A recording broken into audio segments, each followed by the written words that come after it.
ময়দা,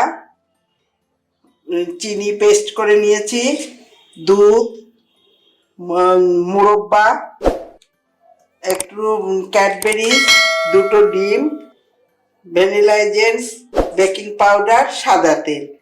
এটা hand Blender দিয়ে একটু ফেটিয়ে নিতে হবে ভালো করে। চিনি দেব, 1.5 কাপ চিনি দিয়ে দিলাম। দেওয়ার পর আবার হ্যান্ড ব্লেন্ডারটা দিয়ে ভালো করে ফেটিয়ে নেব।